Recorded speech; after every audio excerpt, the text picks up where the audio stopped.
एक राजा की 7 रानियों की कहानी। एक राजा की 7 रानियां थीं। प्रथम 6 रानियां अत्यंत अहंकारी थीं। छोटी रानी शांत स्वभाव की थी, इसलिए राजा छोटी रानी को सबसे अधिक चाहते थे। बहुत दिनों तक राजा की कोई संतान नहीं हुई। उनके बाद इतने बड़े राज्य को कौन संभालेगा, यह सोच सोचकर राजा अत्यंत दुखी रहते थे। कुछ दिनों के बाद छोटी रानी ने गर्भ धारण किया। राजा के खुशी का ठिकाना न रहा। राजा ने सारे राज्य में घोषणा करवा दी कि राज भंडार खोल दिया गया है। मणि माणिक्य, मिठाई, जिसे जो चाहिए जितना चाहे ले जा सकता है। बड़ी रानियां जलन से जल भुन गई। राजा ने अपनी एवं छोटी रानी की कमर में सोने की जंजीर बांध दी और कहा, जब बच्चा होगा तब इस जंजीर को हिला देना, मैं आकर बच्चे का मुंह देख लूंगा। यह कहकर वो राज दरबार में चले गए। छोटी रानी को बच्चा होगा तो उसके घर में कौन रहेगा, यह प्रश्न उठा तो बड़ी रानियों ने कहा कि इस कार्य हेतु दासियों की सेवा क्यों ली जाए, यह काम हम लोग ही करेंगे। बड़ी रानियों ने छोटी रानी के कमरे में जाकर जंजीर को हिलाया। राजा दरबार का कामकाज छोड़कर ढाक ढोल, मणि माणिक्य, पंडित पुरोहित को साथ लेकर उपस्थित हुए, पर कुछ भी हुआ न देखकर निराश लौट गए। पुनर्राजसभा में उनके बैठते फिर जंजीर को हिलाया गया। राजा पुनः दौड़ कर गए, इस बार भी कुछ नहीं हुआ। गुस्से में राजा ने कहा, जब कुछ हुआ ही नहीं तो जंजीर क्यों हिलाई, मैं सब रानियों को काट कर फेंक दूंगा। यह कहकर वे चले गए। छोटी रानी ने एक एक कर 7 पुत्रों एवं 1 पुत्री को जन्म दिया। सारे बच्चे चांद के टुकड़े, फूल की कली जैसे लग रहे थे। उनके जन्म लेते ही कमरा प्रकाशित हो उठा। छोटी रानी ने धीरे से पूछा, दीदी कौन सी संतान हुई है। बड़ी रानियों ने छोटी रानी के सामने मुंह बिचकाकर हाथ नचाकर कहा, संतान न हाथी हुए, तुमने तो कुछ चूहों और मेढकों को जन्म दिए हैं। यह सुनते ही छोटी रानी बेहोश हो गई। निष्ठुर बड़ी रानियों ने जंजीर को नहीं हिलाया और वे चुपचाप साजिश करने में जुट गई। उन लोगों ने एक गमले में 8 नवजात शिशुओं को डाला और पिछवाड़े के बगीचे में एक गड्ढा खोदकर उसमें दफन कर दिया।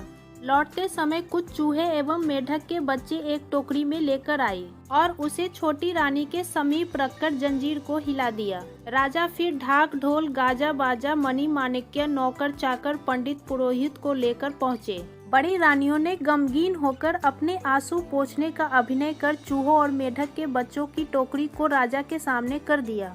उसे देखते ही राजा क्रोध से आग बबूला हो गए। उन्होंने तुरंत आदेश दिया कि इन चूहों और मेढकों को जमीन में गाड़ दो और इसके साथ ही छोटी रानी को उन्होंने राजमहल से बाहर निकालने का हुक्म दे दिया। बड़ी रानियों की तो खुशी का ठिकाना नहीं रहा। उनकी आंखों का कांटा हमेशा के लिए दूर हो चुका था। छोटी रानी को तो उन लोगों ने राजा से मिलने भी नहीं दिया और उनका राजसी वस्त्र उतारकर उसे दासी की तरह भटकने को मजबूर कर दिया। दिन बीतने लगे। बड़ी रानियों के तो मजे हो गए, पर राजा उदास रहने लगे। उनके मन की शांति छिन गई। उन्हें किसी काम में मन नहीं लगता था। राजा के बगीचे में फूल नहीं खिलते थे। राजा ने पूजा पाठ भी करना छोड़ दिया था। एक दिन एक अनोखा बात हुई। राजा के माली ने देखा कि बगीचे में चंपा के साथ और चमेली के एक फूल खिला है।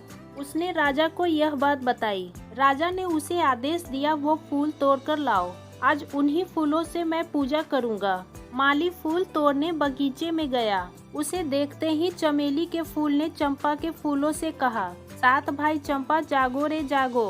तभी 7 चंपा के फूल ने एक साथ कहा, क्यों बहन चमेली, हमें क्यों बुला रही हो। चमेली बोली, राजा का माली आया है, उसे फूल तोड़ने दोगे या नहीं। देखते ही देखते चंपा के 7 फूल ऊपर उठ गए और उन्होंने एक स्वर में कहा, नहीं देंगे नहीं देंगे फूल और ऊपर उठेंगे, पहले आए राजा फिर देंगे फूल।